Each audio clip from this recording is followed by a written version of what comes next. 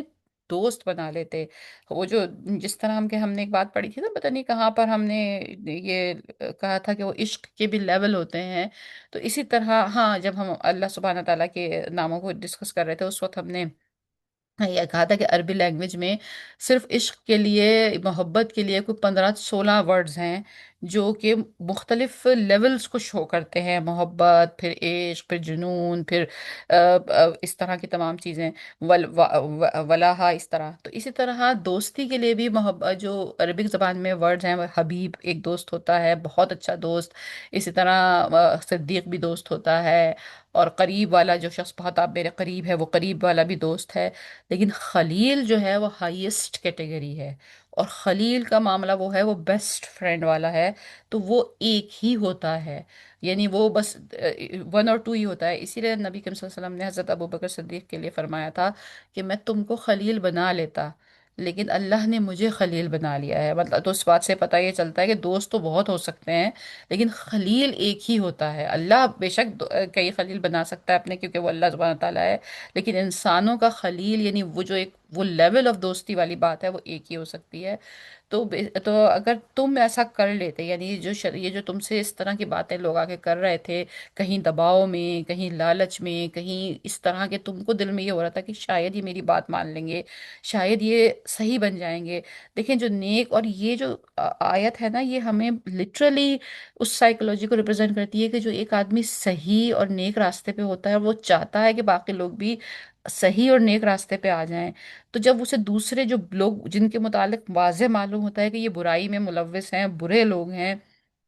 دنیا میں فساد پھیلانے والے ہیں، برائی پھیلانے والے ہیں، جب وہ ٹیبل پہ بیٹھ کے نیگوسیشنز کرتے ہیں، اچھا چلو ٹھیک ہے تم یہ کرو تو ہم یہ کر لیں گے، تو جو صحیح راستے والا آدمی ہے وہ دل میں سوچتا ہے ارے اگر یہ انہوں نے اتنا بھی مان لیا تو کم از کم اتنا فساد تو ختم ہو جائے گا، اتنی لڑائی تو ختم ہو جائے گی، آج کل کے جو ہم حالات دیکھ رہے ہیں اگر اس آیت کو ہم اس کے اوپر رکھ کے سوچیں، تو وہ جو نیگوسیشن ٹیبل پہ ہوتا ہے کہ اچھا چلو ٹھیک ہے اگر یہ اتنا بھی مان لیں گے تو ایٹ لیسٹ اتنی جنگ و جدل تو ختم ہو جائے گی، تو انسان کی سوچ وہاں جاتی ہے، لیکن اللہ سبحانہ تعالیٰ یہ جانتا ہے کہ وہ اس قسم کے جتنی بھی ڈیلنگز وہ کر رہے ہوتے ہیں، جو بھی فریب وہ دے رہے ہوتے ہیں، جو بھی وہ ٹیبل ٹاکس کر رہے ہوتے ہیں کہ تم یہ کر لو گے تو ہم بھی ایسے ہو جائیں گے، تو بیسیکلی وہ صرف دھوکہ دہی ہوتی ہے، ماننے والا کبھی بھی نیگوسیشن ٹیبل پہ بیٹھ کے نیگوسیشن نہیں کرتا کہ اچھا تم میری اتنی مان لو تو میں اتنا اللہ کو مان لوں گا، جس نے اللہ کو ماننا ہے، جس نے آپ کی بات ماننی ہے، جس نے آپ کے راستے پہ چلنا ہے، وہ سمعنا و اطعنا، سنا اور سر تسلیم خم کر لیا، وہ ساز باز نہیں کرتا، وہ بھاؤ تاؤ نہیں کرتا، تو لیکن یہ ہے کہ تو یہ بات اللہ سبحانہ تعالیٰ خوب سمجھ رہے تھے، تو لہٰذا اللہ سبحانہ تعالیٰ نے اس آیت میں نبی کریم صلی اللہ علیہ وسلم کو وارن کیا کہ تم تو اس بات کی لالچ میں کہ شاید یہ صحیح راستے پہ آ جائیں، ان کی ایک چھوٹی موٹی بات شاید مان بھی لیتے، لیکن اور پھر وہ تمہیں بہت خلیل بناتے، تو آگے اگلی آیت یہ کیا کہہ رہی ہے، لیکن کیا ہوا، ولولا، آیت نمبر 74، ولولا ان ثبتناکا، اور اگر یہ نہ ہوتا، یہ ہوتا کہ اگر اگر نہ یہ ہوتا کہ ہم نے تم کو ثابت قدم رکھا ہوتا، ثبتناکا، ثبات سے ہے، اردو میں بھی ہم ثبات یوز کرتے ہیں کہ ثبات کا مطلب ثابت قدم رکھنا، استقامت رکھنا، مطلب اسٹینڈ اسٹل ہونا اس چیز کسی چیز کے اوپر، اگر ہم ولولا ان ثبتناکا، اور اگر یہ نہ ہوتا کہ ہم نے آپ کو ثابت قدم رکھا ہوتا، لقد کدت، بلا شبہ یقیناً قریب تھا کہ ترکن ما، آپ مائل ہو جاتے، علیہم شیئن قلیلا، ان کی طرف کچھ نہ کچھ تھوڑا سا، یعنی جو بات یہ بیان کر رہی ہے پچھلی آیت کہ اگر ہم نے آپ کو یہ نہ، یعنی تھوڑی سی جو ہچکچاہٹ، یا کیا کہنا چاہیے کہ ایک ہوتا ہے نا انسان دل میں سوچتا ہے اچھا ہاں چلو میں مان ہی لوں یہ بات، تھوڑا سا تو یہ کہہ رہے ہیں شاید اس میں بہتری ہو جائے گی، لیکن اس کے باوجود وہ فیصلہ نہیں کر پاتا، وہ آگے بڑھ نہیں پاتا، گو کہ اس کے اندر ایک ایک سائڈ، یا اس کے دماغ کی ایک سائڈ یہ کہہ رہی ہوتی ہے کہ چلو یہ لوگ اتنا تو مان ہی رہے ہیں، میں بھی تھوڑا سا تو مان ہی لیتا ہوں. تو یہ ابھی وہ اس کشمکش کی اور اس فیصلہ کرنے کے بیچ میں ہی ہوتا ہے. اور شاید کہ وہ یہ فیصلہ کر لیتے نبی کریم صلی اللہ علیہ وسلم، اگرچہ کہ اللہ سبحانہ تعالیٰ نے ان کو اتنی ہمت نہ دی ہوتی. تو اگر اللہ نے ان کو وہ طاقت، وہ ثبات نہ دیا ہوتا تو شاید وہ یہ فیصلہ کر لیتے. کیا پتہ چلتا ہے ہمیں اس بات سے؟ اس بات سے ہمیں یہ پتہ چلتا ہے کہ جو ثبات ہے وہ اللہ سبحانہ تعالیٰ کی طرف سے ہی ہے. جو عزم ہے، جو ڈٹرمنیشن ہے، وہ اللہ سبحانہ تعالیٰ ہی عطا فرماتا ہے. اسی لیے کہتے ہیں کہ نیکیاں کرنے کی طاقت بھی اللہ کی طرف سے ہے، اور گناہوں سے بچنے کی قوت بھی اللہ کی طرف سے ہے. کہ اللہ اسے یہ دعا مانگنی چاہیے کہ ہمیں نیکیاں کرنے کی طاقت عطا فرمائے، اور جب نیکیاں کرنے کی طاقت عطا فرمائے تو ہمیں اس پہ قائم بھی رکھے. مطلب کوئی شخص جس کو اللہ نے بہت آسان کر دیا، اس کے لیے نمازیں پڑھنا، روزے رکھنا، اچھی زندگی گزارنا، وہ کسی لمحے بھی ان تمام چیزوں کے اوپر یہ دل میں خیال نہ کرے کہ چلو بھائی میں تو الحمدللہ I am good. You never know کس لمحے آپ کمزور پڑ جائیں. یہ سب بات اللہ کی طرف سے ہے. جب ہم دیکھتے ہیں کہ نبی کریم صلی اللہ علیہ وسلم خود یہ دعا مانگتے ہیں، ربنا لا تزغ قلوبنا بعد اذ ہدیتنا، اے میرے رب مجھے ہدایت دینے کے بعد بالکل دوبارہ سے واپس نہ کر دینا. تو جب وہ دل محفوظ نہیں ہے تو ہمارے دلوں کا کیا گمان ہے. اسی لیے آیہ نمبر جو آگے 75 ہے، شاید آپ کو وہ تھوڑی سی ٹف لگے کہ وہ کیا کہتی ہے. اذن کا، اور اس وقت ضرور ہم چکھاتے آپ کو ضعف الحیاتی، دگنا عذاب زندگی کا. دگنا عذاب زندگی کا. ایک second, I think somebody is using Zoom. دگنا عذاب زندگی کا، وَضِعْفَ الْمَمَاتِ ثُمَّ لَا تَجِدُ لَكَ عَلَيْنَا نَصِيرًا، اور وہ دگنا عذاب موت کا، پھر نہ پاتے آپ اپنے لیے ہم پر کوئی مددگار. سخت آیت ہے، آیت نمبر 75. اللہ سبحانہ تعالیٰ نبی کریم صلی اللہ علیہ وسلم سے فرما رہے ہیں کہ اگر آپ ذرا سی بھی یہ کمی پیشی کر دیتے ہیں ان کے والے سے، جو وہ یہ چاہ رہے تھے کہ بھئی تھوڑا سا آپ میرے خاطر جو ہیں آپ تھوڑا سا کمی بیشی کر لیں. اگر آپ یہ تھوڑی سی کمی بیشی کر لیتے تو پھر آپ کی جو ایک عذاب تھا، یہ جو سختی تھی، یا جو سزا تھی، وہ دگنی ہوتی دنیا میں بھی اور آخرت میں بھی. کیوں دگنی ہوتی؟ کیونکہ مقام بھی دگنا ہے. کیوں دگنی ہوتی؟ اس لیے ہوتی کہ وہ اللہ سبحانہ، جب نبی کریم صلی اللہ علیہ وسلم اللہ نہ کرے ناؤذ باللہ اپنے اگر راستے کو چھوڑ دیتے تو جو جو کچھ وہ کرتے اور کہتے، لوگ یہ سمجھتے، آنے والی نسلیں یہ سمجھتی کہ یہی اللہ کی طرف سے ہے. تو یہ تو بہت بڑا ایک ڈیویشن ہو جاتا نا. تو جس آدمی کا مقام ہوتا ہے نا، اس کا پھر ویسا ہی حساب بھی ہوتا ہے. تو یعنی جب کوئی انسان نیکی کے راستے پہ چلتا ہے، بھلائی کے راستے پہ چلتا ہے، معاشرے میں اس کا ایک امیج ہو جاتا ہے کہ اچھا بھئی یہ تو ایک نیک آدمی ہے. جب وہ برائی کرتا ہے، جب وہ غلط کام کرتا ہے، تو زیادہ برا اثر پڑتا ہے لوگوں کے اوپر. کیونکہ لوگ سوچتے ہیں ارے بھئی یہ تو اتنا نیک تھا، جب یہ اتنا برا کر سکتا ہے تو پھر میں کتنا برا کر سکتا ہوں. تو یہ زیادہ برا اثر اس پہ پڑتا ہے. تو وَضِعْفَ الْمَمَاتِ، یعنی اگر آپ ایسا کرتے تو پھر ہم آپ کے لیے اس سے زیادہ آپ کو سخت عذاب دیتے. وَإِنْ كَادُوا لَيَسْتَفِزُّونَكَ، اور بلا شبہ وہ سب قریب تھے، ضرور وہ آپ سب کو وہ ضرور وہ سب آپ کو پھسلا دیں، آپ کو من الارض لیخرجوک منہا وَإِذًا لَا يَلْبَسُونَ خلافک الا قلیلا، اور زمین سے تاکہ وہ سب نکال دیں آپ کو اس سے، اور اس وقت نہیں وہ سب ٹھہریں گے آپ کے بعد مگر بہت کم.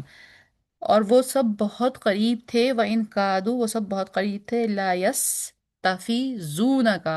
کہ ضرور وہ سب پھسلا دیں آپ کو. پھسلا دیں، یا اس کا دوسرا ترجمہ یہ کہ دھکا دے دیں یا نکال دیں یا وہاں سے ہٹا دیں، یعنی کہ پھسلا دیں وہاں سے، یعنی وہاں سے آپ کو ریموو کر دیں، آپ کو وہاں سے ہٹا دیں، من الارض، اس زمین پر سے، لیخرجوک، نکال دیں آپ کو، تاکہ وہ سب نکال دیں آپ کو، منہا، اس سے،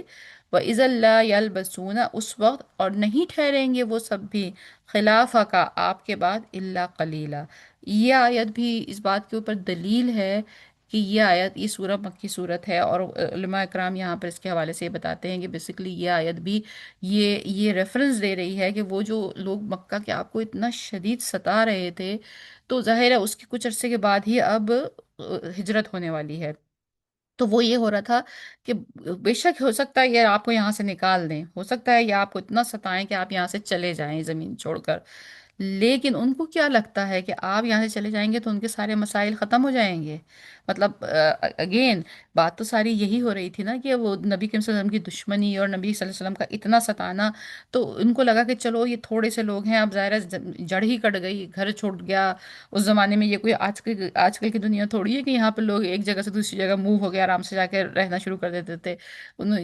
لوگ اپنے قبیلوں کے ساتھ اپنی اسی زمین پہ آباء و اجداد نسلوں کی نسلیں ایک ہی جگہ پہ بستی تھیں، تو جو ایک جگہ سے دوسری جگہ چلا جاتا تھا اس کی حیثیت ہی ختم ہو جاتی تھی اس زمین پر، اس معاشرے میں۔ تو ان کو لگا کہ ان کو یہاں سے نکال دیں گے تو یہ تو بالکل ہی ختم ہو جائیں گے، ان کی کوئی حیثیت نہیں بچے گی۔ آیت یہ کہہ رہی ہے کہ اگر یہ یہاں سے چلے گئے تو اس کے بعد تم بھی شاید تھوڑا ہی عرصہ یہاں رہ پاؤ۔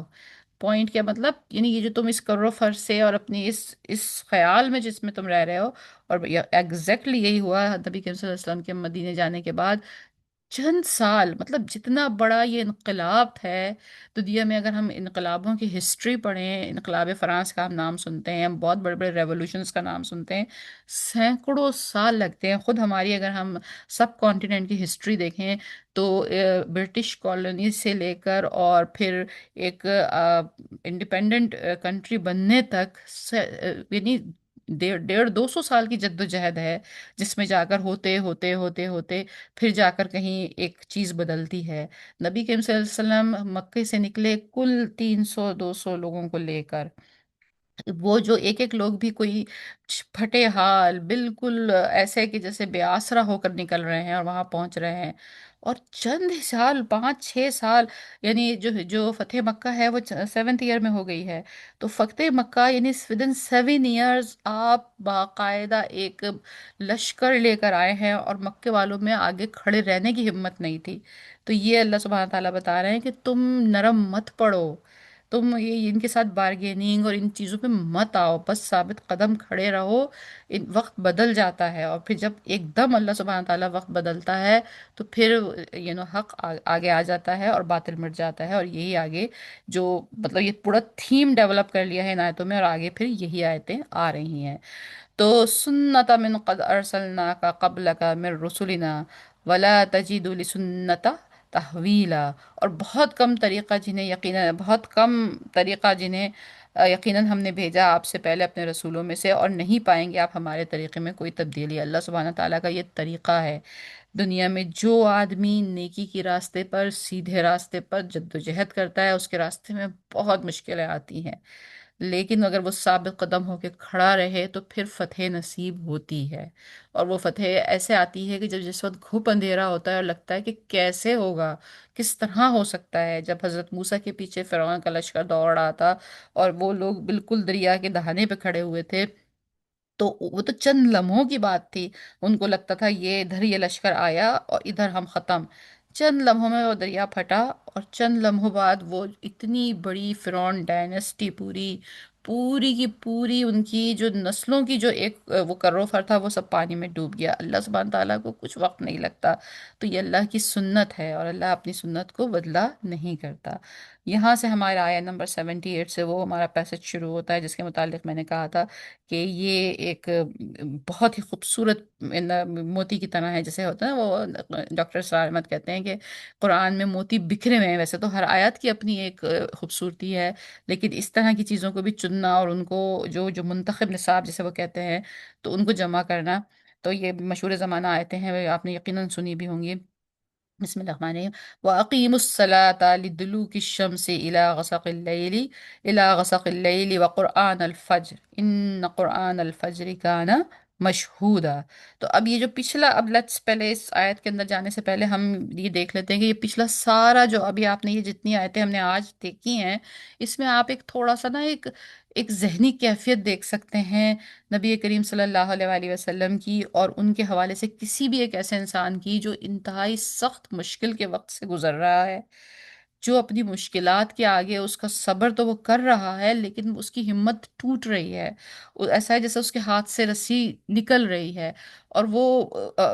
اس کے اوپر یہاں تک بھی آ رہا ہے کہ کہیں وہ تھوڑا سا نرم بھی پڑ رہا ہے کہ اچھا شاید میں یہ بات مان لوں تو شاید یہ لوگ ٹھیک ہی ہو جائیں، تو وہاں اللہ سبحانہ تعالیٰ کہہ رہے ہیں کہ نہیں، تم ہمت سے کام لو، ہم نے تم کو ثبات دیا، ہم نے تمہیں ہمت دی، تم کھڑے رہو۔ تو اس کے بعد اور تم ان کی بات مت مانو، اور یہ اگر تمہیں وقتی طور سے نکال بھی دیں گے، یعنی جس وقت انہوں نے مکہ سے نکالا نبی کریم صلی اللہ علیہ وسلم کو، یا اس کے حوالے سے اگر ہم دنیا میں کسی بھی اگزامپل کو دیکھیں کہ جس وقت بظاہر کوئی ظلم کرنے والا غالب آ جاتا ہے تو اس پرٹیکولر دن یا ان چند دنوں میں یا ان چند مہینوں میں ایسا لگتا ہے کہ وہ شاید جیت گئے، لیکن اس کے بعد ایونچولی بعد میں جب سچائی سامنے آتی ہے تو ایونچولی وہ جو ظلم کرنے والے ہیں ان کو ہم نے ڈاؤن ہوتے دیکھا ہی ہے۔ اگر ہم پوری ہسٹری کو دیکھ لیں تو ہر سپر پاور جو تھی، ہر جو طاقت تھی، وہ آخر میں اسی طرح نیست و نابود ہوئی ہے۔ تو یہ جو شخص اس حال سے گزر رہا ہوتا ہے، چاہے یہ ایک انسان کی اپنی زندگی کا قصہ ہو کہ وہ اپنی ذاتی مسائل میں اس طرح سے الجھا ہوا ہو، چاہے وہ ایک لیڈر کا قصہ ہو جو پوری نیشن کو لے کے چل رہا ہو، تو جب وہ اس طرح سے گزر رہا ہے تو آگے کی جو یہ آیت اب جو اس وقت میں نے پڑھی، یہ آیت نمبر 78، یہ اچانک سے نماز کا ذکر جو ہوا، تو اب آپ سمجھ سکتے ہیں، آپ ریلیٹ کر رہے ہیں یہاں پہ اچانک یہ بات کرتے کرتے کہ تمہارے خلاف دشمن تمہیں اتنی سازشیں بنا رہے ہیں، تمہاری جو پریشانی ہے، جیسا میں نے کہا کہ ہو سکتا ہے وہ آپ کی کوئی کسی انسان کی کوئی انڈیویجول پریشانی ہو، کسی شخص کے کوئی انڈیویجول ایسے مسائل ہوں جس میں وہ گھرا ہوا ہو، وہ مسائل کسی صورت سے اس کو سلجھتے نظر ہی نہ آ رہے ہوں، اس کو رزق کی تنگی ہو، تو پھر اس کے دل میں یہ خیال آ رہا ہو کہ چلو یار، میں تھوڑا سا یہ غلط طریقے سے بھی کچھ ارن کر لیتا ہوں تو اب کیا حرج ہے، کہیں کوئی اتنا بھوکا ہو کہ وہ سوچ رہا ہو کہ چلو میں اب ایک روٹی ہی چرا لوں تو اب میں کیا حرج ہے اس میں، مطلب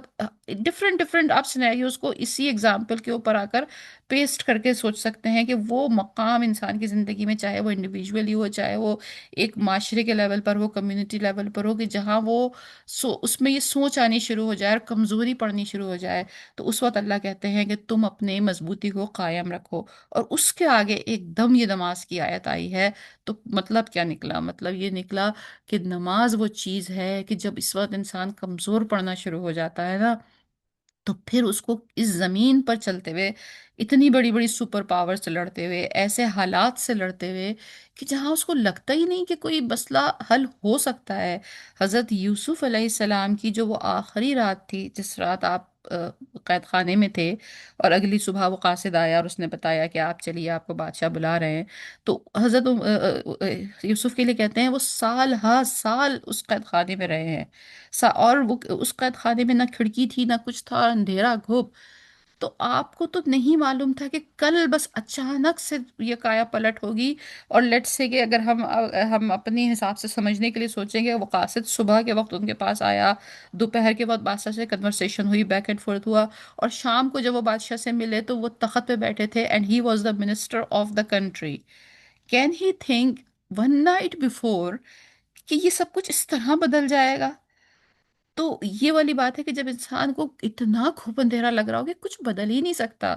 تو وہاں پہ پھر کیا چیز آپ کو اس وقت ہیلپ کرتی ہے اس سچویشن کو گزارنے کے لیے، اس سخت وقت سے گزرنے کے لیے کیا چیز آپ کو ہیلپ کرتی ہے؟ اقیم الصلاۃ،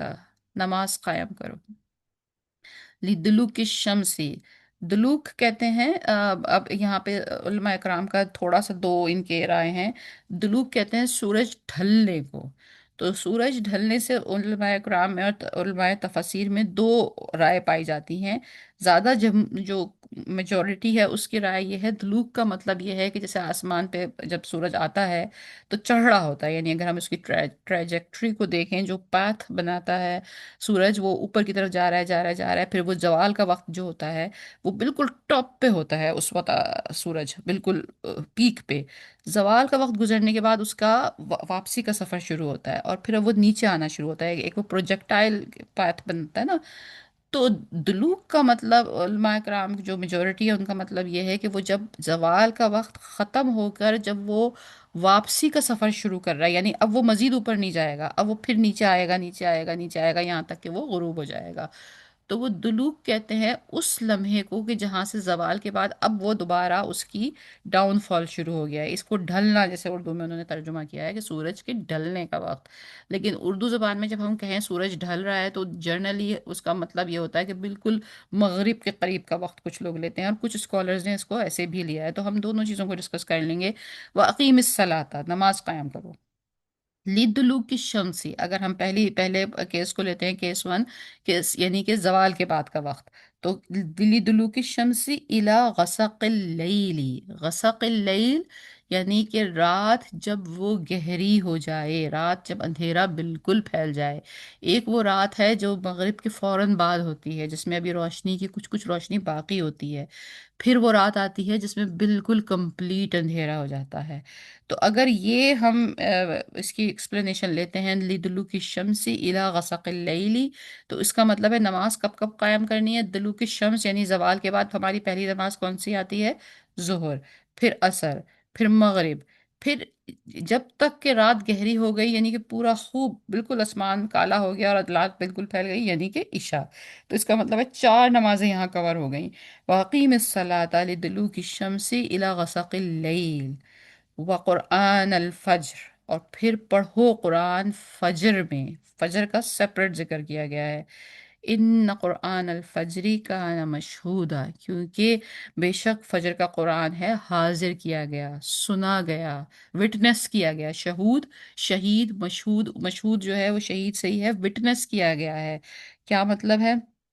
تو پہلا مطلب تو یہ ہے کہ چار نمازیں تو یہاں آ گئیں، لِدُلُوكِ الشَّمْسِ إِلَى غَسَقِ اللَّيْلِ تک۔ وقرآن الفجر، فجر کو الگ سے بیان کیا گیا، مطلب اس سے ہی پتہ چل گیا کہ پانچ نمازوں میں سے جو چار جو پانچویں یہ فجر کی نماز ہے، اس کا مقام کتنا اونچا اور کتنا بلند ہے۔ علماء کرام نے لکھا کہ فجر کی نماز سمبولکلی وہ ٹائم ہے کہ جب انسان نیند سے بیدار ہو کے نماز پڑھتا ہے، یعنی کہ نیند بیسیکلی ایک موت کا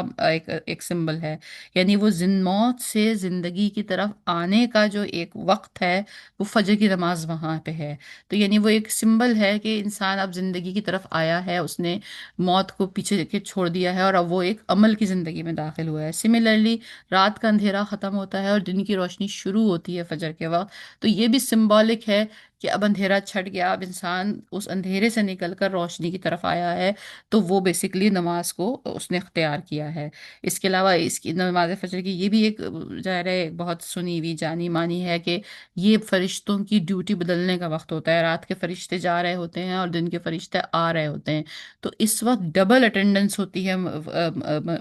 فرشتوں کی، اسی لیے وہ کہا ہے ان القرآن الفجر کان مشہودا، کہ وہ سنا جاتا ہے، وہ قرآن اس کی شہادت دی جاتی ہے، اس کی گواہی دی جاتی ہے، کیونکہ وہاں ڈبل گواہی ہو رہی ہے، آنے والے بھی سن رہے ہیں اور جانے والے بھی سن رہے ہیں۔ پھر ایک بات یہ ہے کہ یہاں پہ قرآن الفجر کیوں کہا گیا ہے، کہ کیا مطلب ہے کہ فجر کے بعد بیٹھ کے قرآن پڑھا جائے؟ نہیں، مطلب قرآن کا مراد یہاں پر یہ ہے، ویسے تو قرآن باقی ساری نمازوں میں بھی پڑھا ہی جاتا ہے، ظاہر ہے سورہ فاتحہ کے بعد ہم کوئی پیس قرآن کا پڑھتے ہیں،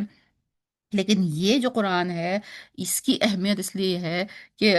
جو آپ کو پتہ ہے کہ جو اگر صحابہ اکرام کی سنتوں کے حوالے سے دیکھیں تو وہ فجر کی نماز میں اچھی تلاوت کرتے تھے، مطلب گڈ گڈ پورشن جو تھا وہ پڑھا کرتے تھے، یعنی یہ بالکل چھوٹی چھوٹی صورتوں کی تلاوت نہیں کرتے تھے، بلکہ تھوڑی بہتر جو ایک مڈ سائز کی صورت جسے کہلاتی ہے اس کی تلاوت کرتے تھے، کہ وہ ایک ایسا ٹائم ہے کہ اب انسان اپنے نئے دن کا آغاز کر رہا ہے، اپنی زندگی کا آغاز کر رہا ہے، تو اس حوالے سے وہ ایک اپنا مطلب ایک نیا دن شروع کر رہا ہے، تو ان القرآن، تو اس میں وہ جو تلاوت ہے تو اس کی بہت اہمیت ہے، اور پھر اگین وہی بات ہے کہ وہ فجری ہے، وہ مشہودہ ہے کہ اس وقت وہ قرآن سنا جاتا ہے، اس وقت زیادہ آڈینس ہے وہاں اس قرآن کی، اس آڈینس میں صرف ان فرشتوں کا ہی معاملہ نہیں ہے، جو پوری کائنات میں صبح ہو رہی ہے، درخت، چرند پرند، ہوا، جو ارد گرد کا سارا ماحول ہے، یہ تو سب اللہ کی مخلوق ہے نا، تو یہ سب سنتی ہے، دن کا آغاز جو ہے وہ قرآن سے ہوتا ہے۔ تو یہ آیت اپنے سیلف میں تو بہت خوبصورت ہے ہی، واقعی بالصلاۃ لدلوک الشمس الی غسق اللیل وقرآن الفجر ان قرآن الفجر کان مشہودا، لیکن جو بات یعنی یہ شاید ہو سکتا ہے یاد آپ نے پہلے بھی سنی ہوئی ہوگی، اس کی تلاوت بھی سنی ہوئی ہوگی یا جانا ہوا بھی ہوگا، لیکن یہ جو پچھلی 10 آیتوں سے آپ اس کو اگر ریلیٹ کریں، خاص طور پہ جو آج یہ پچھلی 5-6 آیتیں ہم نے پڑھی ہیں، تو ایک شخص کی اتنی اندر جو جنگ چل رہی ہے، کشمکش ہے، اس کو تسلی دینے کے بعد اچانک جو یہ نماز کا ذکر ہے، تو واللہ یہ ایک ایسا ہے کہ جیسے کوئی سیکرٹ کسی نے آپ کے ہاتھ میں لا کے دے دیا، کہ جب انسان اس جگہ آ کے کھڑا ہو جائے نا جہاں پر سوائے اللہ کے کوئی اس کو ان مسائل سے نکال نہ سکتا ہو، تو بس پھر ایک انسان کا کام یہ کرے کہ اقیم الصلاۃ لدلوک الشمس الی غسق اللیل، پھر وہ اپنے رب کے آگے سر سجود ہو جائے،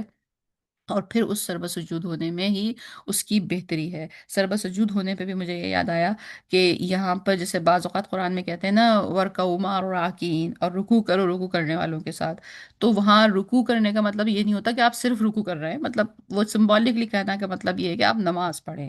تو یہاں جو یہ کہا ہے نا قرآن الفجر، تو اس کا مطلب بھی یہ نہیں ہے کہ صرف فجر میں ہی سورہ فاتحہ کے بعد قرآن پڑھا جائے گا، بلکہ قرآن تو سارا نمازوں میں ہی پڑھا جاتا ہے، لیکن یہاں اس کو ذرا سا ہائی لائٹ کیا گیا ہے کہ اس وقت کے قرآن کی جو ہے بڑی خاص اہمیت ہے۔ تو اللہ میاں ہم سب کو یہ آیت کو یاد کرنے کی اور فجر کی نماز میں ہی اس آیت کی تلاوت کرنے کی توفیق عطا فرمائے۔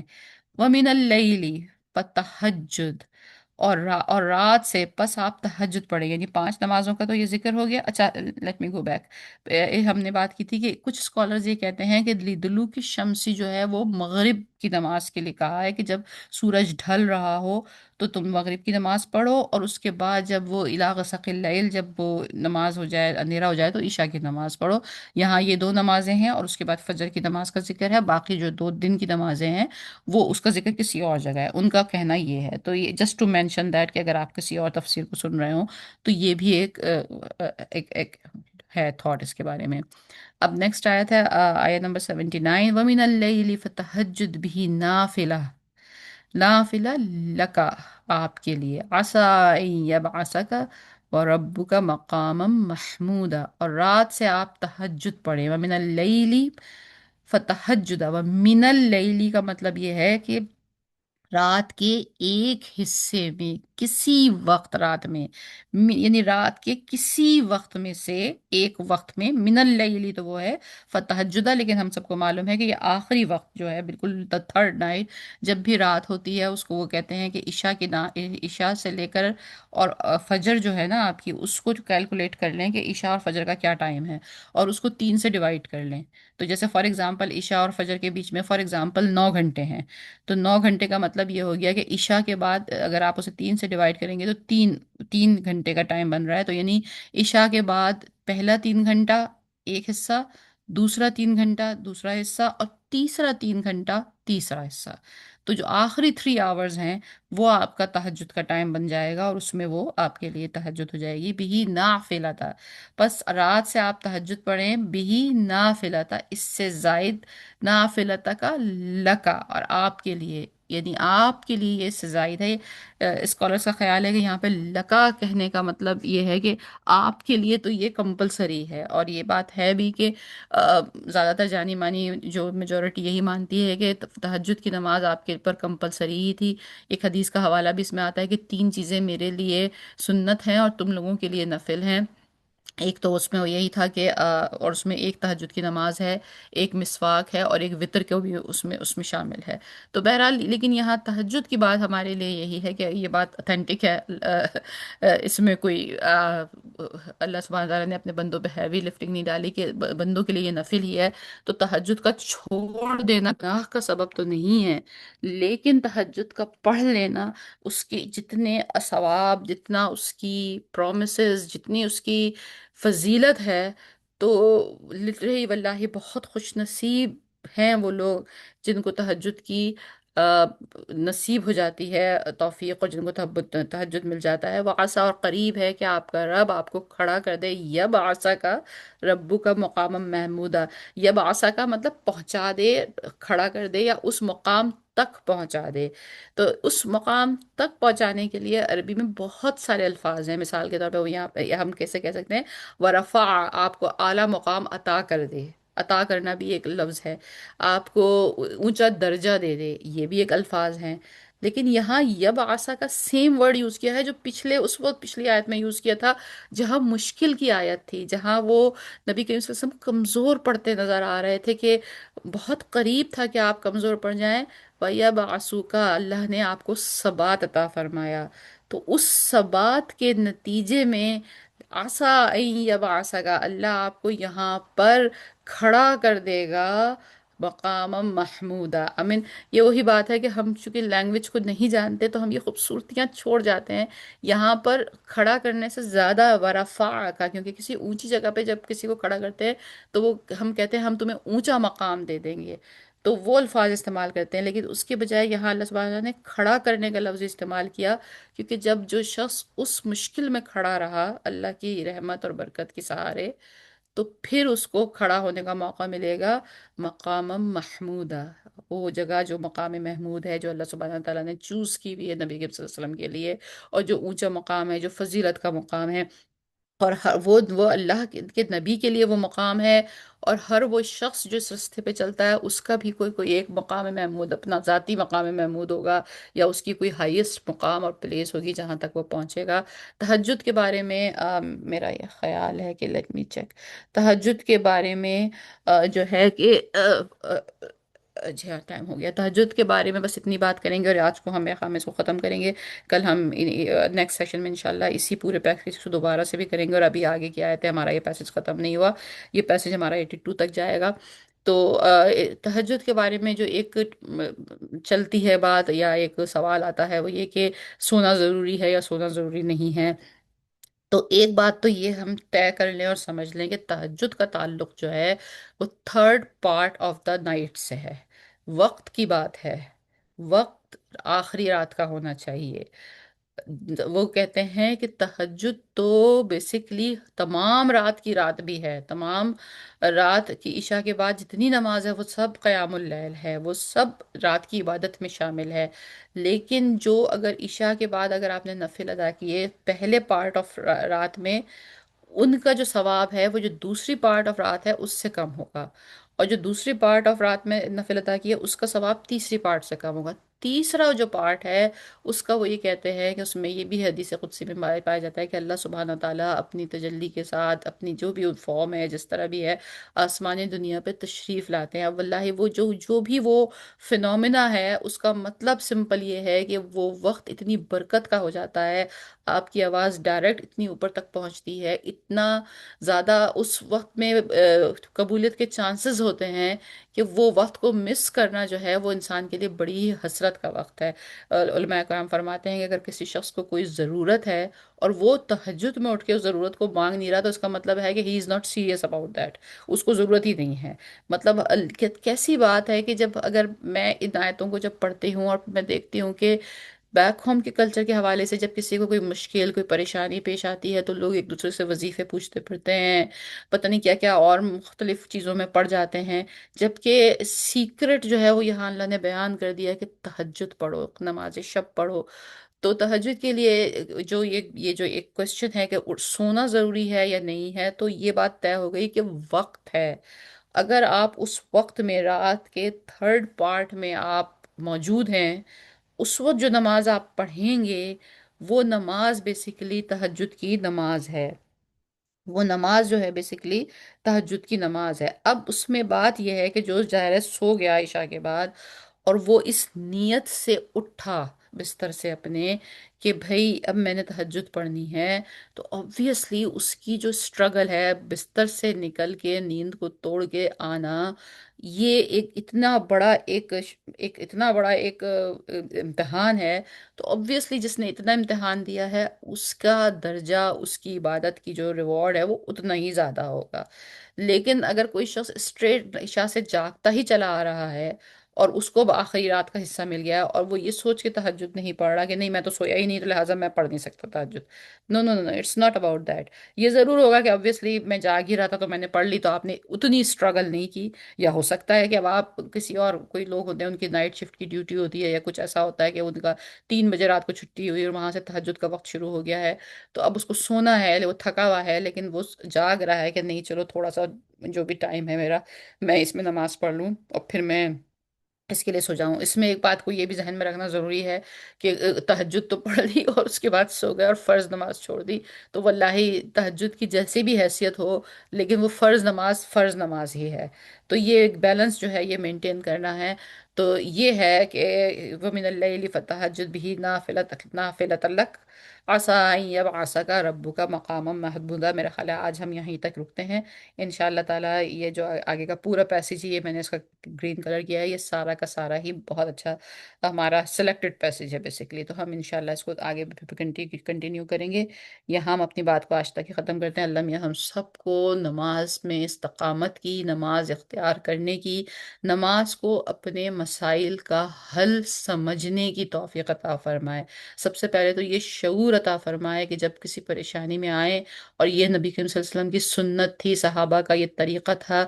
جیسے کوئی پریشانی ہوتی تھی وہ جلدی سے وضو کر کے دو رکعت نماز پڑھا کرتے تھے۔ تو ہم نماز چھوڑ کے اور ہر طرف بھٹکتے ہیں چیزوں کے سلوشن کو مانگنے کے لیے، تسبیحاں اور وظیفے اور یہ سب کچھ میں ہم پڑھتے ہیں، جو اصل نماز ہی اللہ نے ہمارے لیے رکھ دی ہے کہ اسی میں وہ ہمارے لیے کافی ہے۔ تو اللہ میاں ہمیں اس کی طرف دل سے، خشوع خضوع سے اور وہ نماز پڑھنے کی توفیق عطا فرمائے جو قابل قبول ہو۔ وآخر دعوانا ان الحمد للہ رب العالمین۔ ربنا تقبل منا انک انت السمیع العلیم وتب علینا انک انت التواب الرحیم۔